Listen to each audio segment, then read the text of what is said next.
ఇది pattern paper. దీనిని soft toy తయారీలో ఉపయోగిస్తారు.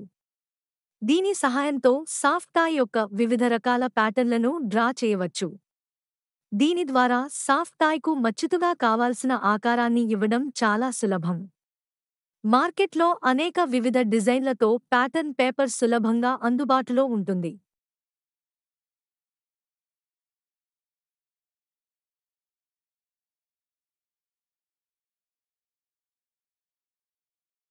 మనం ఈ ప్యాటర్న్ పేపర్ సహాయంతో మన సాఫ్ట్ టాయ్కు ఒక స్కర్ట్ తయారు చేయబోతున్నాం. ఒక స్కేల్ ఉపయోగించి కొలవడం ద్వారా అవసరానికి అనుగుణంగా పేపర్పై మాపు రూపొందించండి. ఎందుకంటే మనకు ఇక్కడ స్కర్ట్ తయారు చేయడానికి గోళాకార ఆకారం అవసరం, కాబట్టి మనం పెన్సిల్ మరియు కాగితాన్ని ఉపయోగించి ఒక గోళాకార ఆకారం రూపొందిస్తాం. పేపర్ను మధ్యలో మోడి కత్తిరించేందుకు కత్తి ఉపయోగించండి.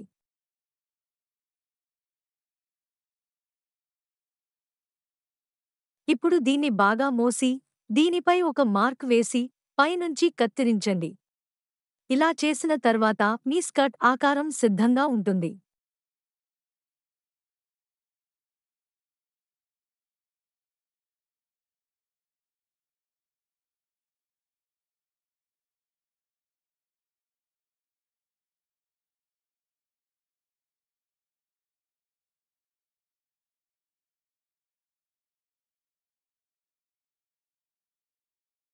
మనం ఇక్కడ కాపడుతో ఒక స్కర్ట్ ముందుగా తయారు చేసి ఉంచాము.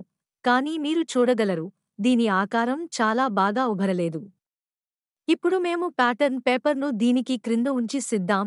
మీరు చూడగలరు, ఒక మంచి స్కర్ట్ తయారవుతుంది.